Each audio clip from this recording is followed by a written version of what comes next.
finish off our homework 21 and we're on the back. So taking a look at this one, it says select all that apply. So we look at our picture and all the information given. What is LN? So it looks like LN would be equal to M plus 7 plus another 2M. So this segment plus 2 more M's would be the whole segment. Now, if we look, we see our evidence spells angle, side, angle, angle, side, angle. So we have evidence that this triangle, LMO, is congruent to triangle NMO because of angle, side, angle. So the corresponding parts of congruent triangles are congruent. We know that the whole thing are these expressions, but we also know these must be equal to each other. So let's set them equal to each other and solve. Back to my piece of graph paper. I still got some more room here, so I'm going to set these equal and solve. So subtract 1m from both sides, and we get m has to be 7. We could divide both sides by 1. We still get m is 7. Okay, so let's figure out what is Ln. So if m is 7, this is 14, and if m is 7, this is still 14, and we've confirmed those are 14 and 14. So Ln would be 14 plus 14, or 28. Great job, guys. Now let's select all the descriptions for MO. Now, if these are in fact equal, in class we talked about this angle would have to be equal to this angle, and the riddle goes, what two angles are equal and add up to 180? They'd have to be 90 and 90. So with all of this collected, let's answer this question. MO, does MO cut this angle, this big angle, in half? Yeah, the left angle is equal to the right. Does MO cut LN in half at a 90? It's a perpendicular bisector. I agree. Is it technically a median? So is it at the midpoint and does it trace back to the opposite side? That's true as well. Is it an altitude? So if we dropped an egg from M and it went straight down at a 90, you bet. So can I say an MO is a hypotenuse? No. MO is not a hypotenuse because it's not the longest side of a right angle. Our hypotenuses in here, in this picture, would be LM and NM. Okay, so 10. Select all the points that the segment MO contain. Circumcenter. So if I made a perpendicular bisector and another perpendicular bisector, the three lines would have to meet along MO. So peanut butter cookies. Perpendicular bisectors the perpendicular bisectors would connect somewhere along MO. Orthocenter. That's all of my children. So altitudes. Making an altitude from here and an altitude from here and an altitude from here, it's going to meet on MO. So that would fall somewhere along MO. An in-center. An in-center is all of my children are bringing in. Angle bisectors make in-centers. So if I cut this angle in half, and this angle was already cut in half, right? Cut this angle in half, my centroid, or excuse me, my in-center would also fall along MO. What about my centroid? Well, centroid is my children. So that is medians. Medians make centroids. So that would mean cut this side and trace to the opposite. Cut this side in half, trace to the opposite. Cut this side in half, trace to the opposite. The centroid would also fall under MO. So is MO, would the midpoint of side MN fall along MO? The midpoint of MN is way over here. So I'm going to say no. Way off. Great job, guys. That's a tricky one. Now let's take a look at 11. It says, what is the range of possible values for x? So we see the hinge right here.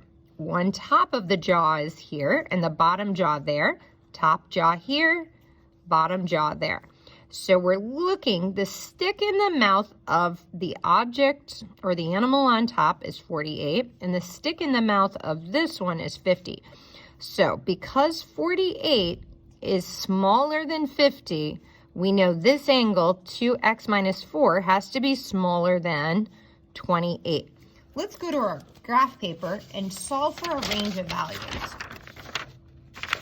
So 2x minus 4 has to be smaller than 28.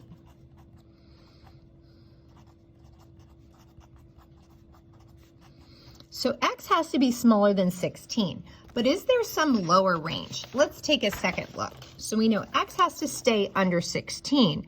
But if we look at this here, we can't have this angle going to 0. So let's set this equal to 0 and figure out, we gotta be careful.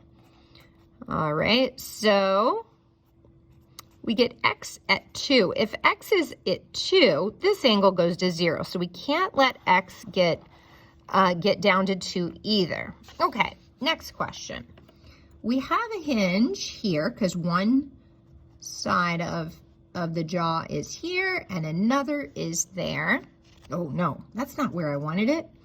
Another one is here, BH. Here's my hinge. One side is here, the other is there. Okay, so let's suppose this, the stick in this animal's mouth, we know is shorter than the stick in this animal's mouth. So that means we know this angle here is more closed than this one, which is more open. Why? Because this side opposite that. So what inequality can we set up with these two angles? We can say this angle, the measure of angle ABH, has to be smaller than the measure of angle GHB. Great job, guys. All right, a frame designer is making a triangular frame. She has two side lengths of 18 and 27. So we're going to order those least to greatest. We subtract the 2 and get 9. And we add the 2 and get 2, 3, 4, 45. What are some possible lengths? So we see that it can't be 9, but it could be 10, and it can't be 45, but it could be 44. The third side must fit between these range.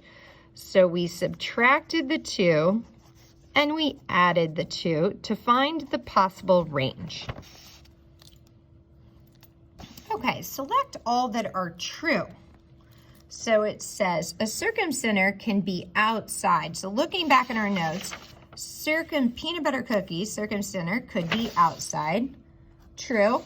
An in-center can, no. Anything, all those, this has got to be false. An orthocenter could be outside. That's true. A centroid, no. A centroid is a center of gravity. So those are all in. False. A circumcenter, orthocenter, intercenter can be either, no. That one contradicts with the ones we just said. Okay, 15, almost done. In this figure, find this radius. Oh boy.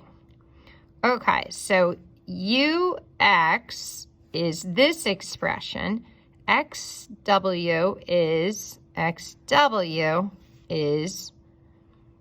this expression. Find the radius of the inscribed circle.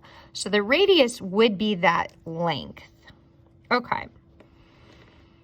So we know that a circle fits inside of here. So those two lengths have to be equal. Let's write that down in our paper.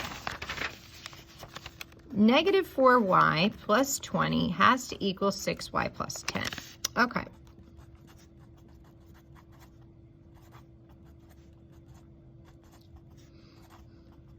So y is 1. So if y is equal to 1, we get 16. If y is equal to 1, we get 16. So the radius is 16. Okay, one more. A police officer is parked in a supermarket located at the junction of two streets. He wants to be equidistant. Ooh, there's the bell. I got to finish this. He wants to be equidistant from both streets. So that should be, I believe, a perpendicular bisector. Peanut butter. Thanks, guys, for joining me. See you next time. Good luck studying.